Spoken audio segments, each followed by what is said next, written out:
Olá, está no ar o Jornal da Câmara. Nesta semana, a Prefeitura de Porto Alegre publicou o decreto que regulamenta os patinetes na cidade. O documento apresenta recomendações para os usuários e também para as empresas que disponibilizam os equipamentos. A repórter Marjorie Schmidt nos traz mais informações. E quem conversa conosco sobre este assunto é o Augusto Langer, gerente de desenvolvimento e inovação da EPTC. Augusto, Porto Alegre conta com uma frota já de aproximadamente 500 patinetes. O que a regulamentação traz de novidade, o que muda com esse decreto assinado pelo prefeito? Bom, basicamente a gente instituiu as regras, básicas, tanto de circulação quanto de estacionamento e a distribuição pelas empresas, que era uma coisa que acabou gerando alguns incômodos lá no início do ano, quando a gente começou o teste. Então a gente colocou as velocidades máximas, tanto em calçadas quanto em ciclovias, que já estava prevista na resolução do CONTRAN, que é a legislação federal, que já regulava esse modal antes. Então é até 6 km por hora na calçada, sempre dando preferência ao pedestre, respeitando o pedestre, a gente prioriza e foca muito nesse assunto. E nas ciclovias, ciclofaixas, até 20 km por hora, também seguindo as recomendações de segurança. Com relação ao estacionamento, a gente colocou no decreto e a gente pede, e vamos tentar educar a população e os usuários, que não deixem no meio da calçada, que não deixem na área de passeio, que deixem sempre livre, para as pessoas circularem, e cadeira de rodas e tudo isso, deixar aquele espaço. Então é permitido no recuo predial, que é a parte mais próxima dos imóveis, das construções, e na faixa bem perto do meio-fio, ali onde ficam hidrantes, lixeiras, desde que não esteja encostado, obviamente, no hidrante, e nas caixas que ficam ali, mas naquela faixa mais próxima à rua também é permitido. E também tem outras questões que a gente cobrou ali, que é o que vai mudar. A partir de agora que o decreto está publicado, a gente vai cobrar das empresas que investam muito em educação, na educação do usuário, para que ele aprenda quais são as regras de convivência, que tem que respeitar as pessoas. Não pode circular quando tem muita gente, ele vai ter que, ou até embalar o patinete com o pé ou descer, respeitando sempre, não vai poder deixar em qualquer local. E tem também a questão do capacete, que é uma medida de segurança bem importante. A gente colocou ali, não estamos obrigando, porque a legislação federal também não obriga. Agora a gente vai cobrar sim que seja feito um processo educativo bem forte para as pessoas usarem, e já cobramos desde agora, que pedimos para as pessoas que utilizem, que tenham ou que adquiram ou que levem, porque é bem importante para a segurança. Como que tu avalias o diálogo entre a prefeitura e as duas empresas que estão operando este serviço? Porque a gente sabe que o município tem algumas questões que não pode, então, interferir na iniciativa privada, essas duas empresas que fazem esse serviço, mas até que ponto vai isso? Olha, realmente a gente não pode intervir, porque, antes de mais nada, se trata de um serviço privado. Isso é importante a gente focar. Mas o diálogo sempre foi bom, a relação foi ótima desde o início. Tanto é que eles nos procuraram antes de começar a operação. As duas empresas estiveram aqui, procuraram a Prefeitura e a EPTC. A gente conversou, dialogou, e eles começaram a operar no modelo do decreto de testes, que era outro decreto que já existia antes. No início, nos primeiros meses, a gente observou alguns problemas. Os equipamentos estavam sendo distribuídos no meio da calçada ou até na rua. Chamamos eles para conversar, mostramos fotos, foi resolvido prontamente. Hoje não se vê mais esses problemas. E a relação com os usuários também, a gente acabou cobrando, que eles pedissem mais, que eles incentivassem mais as medidas de segurança e de respeito e educação. Isso tem acontecido. O diálogo é muito bom e a gente espera que agora, com a regulamentação, cheguem mais empresas que também tenham um diálogo assim adequado. Os testes tiveram início por volta do mês de fevereiro, Os patinetes chegaram como uma grande novidade na cidade de Porto Alegre, mas o objetivo da EPTC é incentivar o uso dos patinetes também como um modal de transporte, não somente para lazer, Augusto? Exatamente. O lazer é muito forte desde o início, desde fevereiro desse ano, porém a gente já observa um crescimento no transporte, no meio de locomoção, e a gente incentiva e gostaria, inclusive está no decreto, as diretrizes são para que esses equipamentos, tanto bicicletas quanto patinetes, sejam distribuídos em regiões que tenha transporte coletivo, regiões que tem a ciclovia, né, a malha cicloviária da cidade, para que ele seja utilizado para o transporte. Tá? A gente vê dois meios, né, que está sendo utilizado nesse momento. Primeiro para trajetos curtos, tá? Quando a pessoa, antes ela optava ou por pegar um aplicativo ou por ir a pé, ou ir a pé mesmo, tá? E caminhando. E hoje em dia ele está pegando uma bicicleta ou um patinete para fazer esse trajeto curto, que é até 1 quilômetro, um pouquinho mais de 1 quilômetro. E outra medida é para fazer a integração com o transporte público, tá? Que é a última milha ou primeira milha, como se chama aí pelo mundo. A pessoa pega então de casa até a parada de ônibus ou até a estação, seja qual for o transporte dela, faz esse primeiro trajeto com a patinete ou bicicleta e aí em seguida aí pega o transporte coletivo até o destino final, seja estudos, trabalho. E aí na volta vai ser a mesma coisa. E é isso que a gente pretende, tanto no decreto quanto na nossa relação, nos nossos pedidos para as empresas. Também está previsto no decreto a dar oportunidade a pessoas de baixa renda, né? Oportunizar este acesso. De que forma isso deve ocorrer? A gente incentiva, a gente está recomendando na regulamentação que as empresas façam ações ou campanhas em comunidades de baixa renda, que são as pessoas que a gente infelizmente não tem o acesso por causa da questão do custo, né? Esse transporte ele tem que ser pago de antemão, é necessário um cadastro no aplicativo, com cartão de crédito, então alguma parte da população fica privada disso. A gente incentiva então que as empresas vão até esses locais ou convoquem as pessoas para um local específico e façam ações, possibilitem que elas tenham acesso a essas bicicletas, a esses patinetes, ou com descontos significativos ou até com ações que sejam gratuitas por um tempo determinado. Para encerrar nossa entrevista, eu te pergunto o seguinte: o decreto ele não proíbe a utilização dos patinetes por crianças. No entanto, ele orienta os pais, né, sobre a utilização dos equipamentos de proteção e também sobre a necessidade de estar atento aí ao comportamento dos filhos. Exato. Essa relação de quem se cadastra, né, do cliente da empresa com a empresa é uma relação privada, que a gente não tem uma interferência, porém a gente recomenda sim, a gente tem falado, né, e está no decreto, essas questões de segurança elas são muito importantes. Já vimos sim pais e responsáveis liberando, né, pais e responsáveis, liberando o aplicativo e o equipamento para crianças.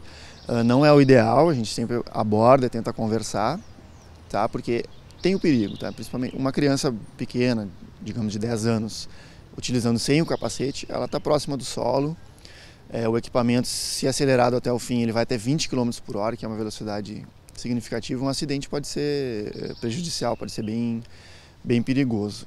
Tem o caso também do pai que vai pilotando e coloca a criança na frente, também é um perigo, a gente não recomenda, a gente pede para aqui. Mas, como foi dito, a proibição a gente só pede, mas para a fiscalização fica um pouco complicado.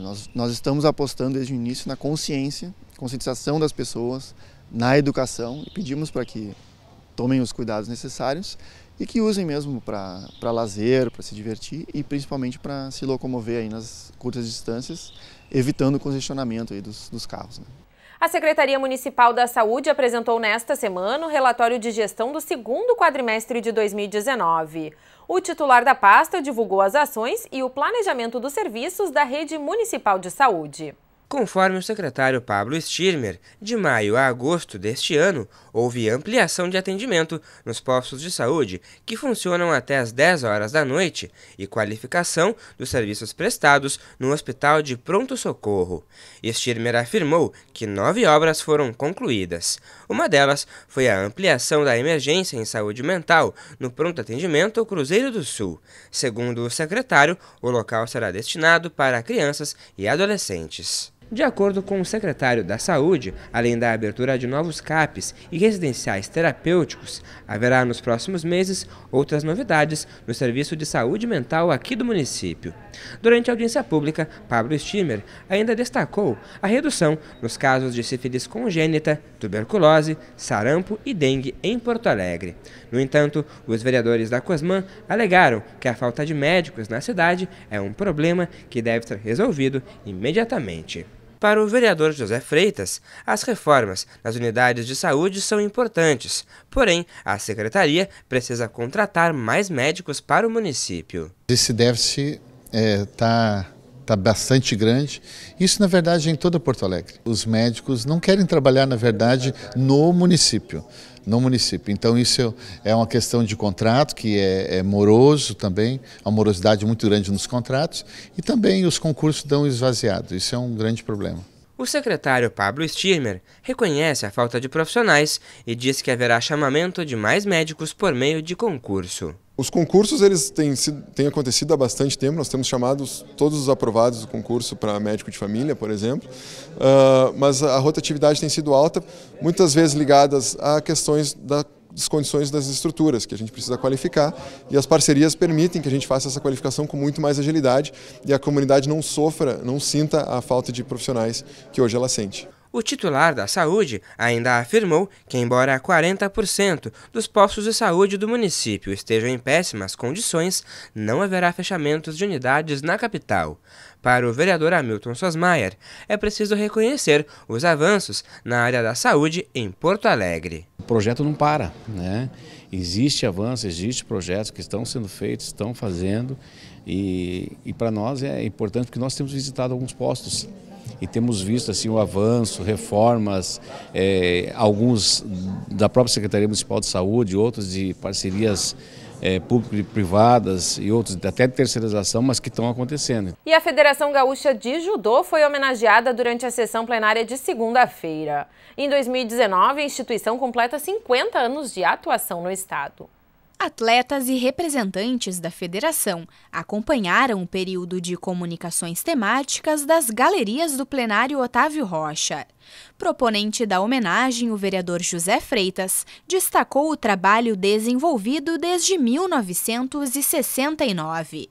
De acordo com o parlamentar, o esporte é uma importante ferramenta de transformação social. Nós estaremos fomentando de alguma forma aqui na Câmara para que o município venha implementar nas escolas, porque tu imagina, né? Tendo judô dentro lá nas séries iniciais, eu acho que isso vai ser muito bom, muito útil, bom para as famílias, bom para as crianças, tendo uma atividade mais para as crianças, principalmente as de periferia. Diversos outros parlamentares parabenizaram a Federação Gaúcha pela passagem dos 50 anos. João Bosco Vaz, do PDT, citou os atletas que se desenvolveram com o apoio da entidade, entre eles João Derli.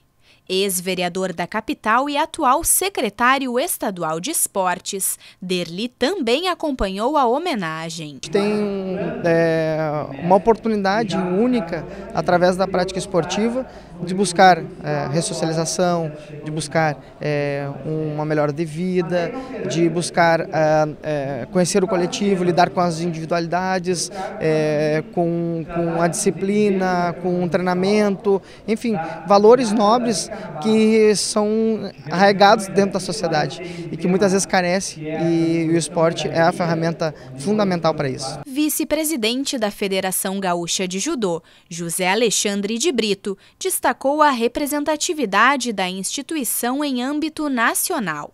Brito ainda salientou a importância do judô, não somente como prática esportiva, mas como uma filosofia de vida.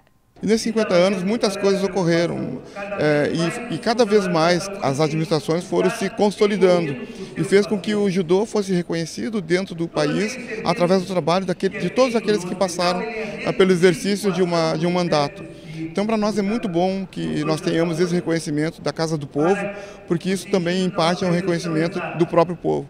Que o judô é um esporte, como já foi dito, ele se dedica principalmente à questão de que o ser humano possa ser melhor para a sua comunidade, para a sua família e para a sua sociedade. A Câmara Municipal concedeu o título de cidadão de Porto Alegre ao empresário Luiz Carlos Bon. A homenagem foi realizada durante sessão solene no plenário Otávio Rocha. A solenidade foi proposta pelo vereador Idenir Sequim, do MDB. Na tribuna, o parlamentar destacou o trabalho associativo realizado por Luiz Carlos Bon.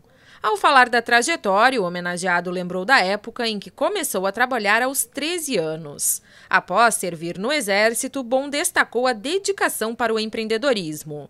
Bacharel em Ciências Contábeis, Bon é proprietário de uma empresa de contabilidade desde 1967 e atual presidente do sistema FEComércio. O líder comunitário Marco Antônio da Cunha Santana também foi homenageado pelo Legislativo nesta semana. A solenidade foi proposta pelo vereador Moisés Barbosa, do PSDB. Homenageado, Santana falou da emoção de receber o reconhecimento. Além de agradecer o apoio da família, lembrou das atividades desenvolvidas como o Natal Solidário. A ação é realizada há 38 anos e atende cerca de 200 crianças. Nascido em 1955 em Viamão, Santana mora desde 1972 na Vila dos Herdeiros, na zona leste da capital. Como liderança comunitária, luta por melhorias de infraestrutura e desenvolvimento social na região. Nesta semana, a 5ª Mostra de Artes Cênicas e Música do Teatro Glênio Pérez apresenta o espetáculo Sopráveis 15 anos de circo híbrido. As apresentações acontecem nesta sexta e sábado. O espetáculo acontece nos dias 27 e 28 de setembro, às 3 horas da tarde, no Teatro Glênio Pérez, segundo andar da Câmara de Vereadores. Com faixa etária livre, as apresentações têm duração de 50 minutos. Os convites são gratuitos e podem ser retirados até esta sexta-feira na sessão de memorial da Câmara de Vereadores. Mais informações podem ser obtidas pelo telefone 51 3220 4318. O Jornal da Câmara de hoje fica por aqui. Obrigada pela sua companhia. A gente se encontra na próxima edição. Até lá!